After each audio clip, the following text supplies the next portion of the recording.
पत्नी होने के बावजूद मैंने उस लड़की के घर रात बिताई, लेकिन आगे जो हुआ आप हैरान रह जाएंगे। मैंने अपनी पत्नी को धोखा दिया। मेरी पत्नी ने अभी अभी हमारे बेटे को जन्म दिया है। हमारा तलाक उसकी गर्भावस्था के बाद शुरू हुआ। तब हमारे बीच शायद ही कभी रोमांस और प्यार का पल था। फिर मेरी पत्नी ने बताया कि वह गर्भवती है। तब मुझे लगा मैं दुनिया का सबसे खुश आदमी हूँ, लेकिन बच्चे के जन्म के बाद हमारा जीवन उल्टा हो गया। बच्चे के हर वक्त रोते रहने से मैं चिड़चिड़ा हो गया था, इसलिए मैंने अपना ज़्यादातर समय ऑफिस में बिताया। मैं और मेरी पत्नी शायद ही एक दूसरे से प्यार करते थे। जब से हमारा बच्चा हुआ था, तब से वह पहले वाली महिला नहीं रही।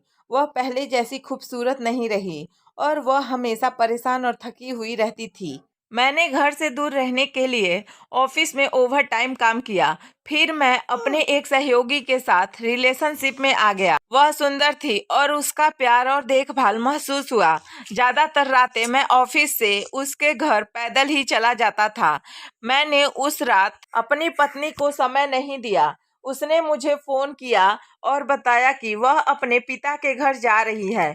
मुझे अपने बेटे की देखभाल तब तक करनी है जब तक वह वापस नहीं आ जाती। मैं सहमत हो गया। अगले दिन ऑफिस से घर गया। मेरी पत्नी अपने पिता के घर गई थी।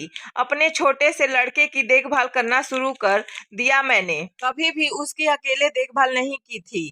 मैंने उसके साथ कुछ समय बिताना शुरू किया। वह इतना भी शरारती नहीं था। वह रोने लगा तो मैंने उसे खाना खिलाया। उसने अपने पेंट में पेशाब किया तो मैं डायपर बदल दिया। बच्चे की परवरिश करना आसान नहीं होती और मुझे उस दिन एहसास हुआ मैं उसकी देखभाल करते करते थक गया। मैंने मन ही मन सोचा, अगर मैं 8 घंटे में थक जाता हूँ तो मेरी पत्नी का क्या हाल होगा। वह बच्चे की देखभाल 4 महीने से अकेले कर रही है, इसलिए वह हमेशा अभी और थकी हुई लगती है। और मुझे पता है कि क्यों मुझे शायद ही समय दिया है, क्योंकि वह थक जाती थी। उसने अपना ख्याल रखना बंद कर दिया क्योंकि वह हमारे बच्चे की देखभाल करने में ज़्यादा व्यस्त थी। उस दिन मुझे अपनी गलती का एहसास हुआ। मैं 4 घंटे तक अपने बच्चे की देखभाल करता रहा। इससे मेरी आंखें खुल गई।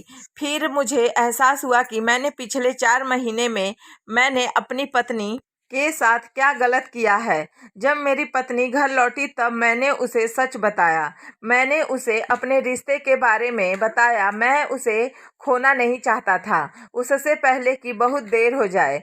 मैं उससे सब बता दिया। मेरी पत्नी मुझसे 1 महीने तक बात नहीं की। मैंने जो उसके साथ अन्याय किया उससे निपटना आसान नहीं था, लेकिन मैंने चीज़ों को ठीक करने की पूरी कोशिश की। मेरी पत्नी ने आखिरकार मुझे माफ़ कर दिया। मैं अभी भी भाग्यशाली हूँ। मेरी पत्नी अभी भी मेरे साथ है। हमें में से कई लोग अपने रिश्ते के बारे में सिर्फ अपने नज़रिए से सोचते हैं और इस तरह हम लोग कभी कभी गलत निर्णय लेते हैं। एक गलत फैसला सिर्फ एक गलती ही नहीं, लेकिन कभी कभी जिंदगी भी खराब कर देती है। आशा निराशा हो जाती है और जीवन की राह बदल जाती है। जैसे बिना कंपास की नाव से नाविक की तरह आकर खड़ा हो जाता है। दोस्तों, आपको यह कहानी कैसी लगी प्लीज कमेंट करके बताइए। अच्छी लगी तो प्लीज वीडियो को लाइक और चैनल को सब्सक्राइब कर लें। Thank you.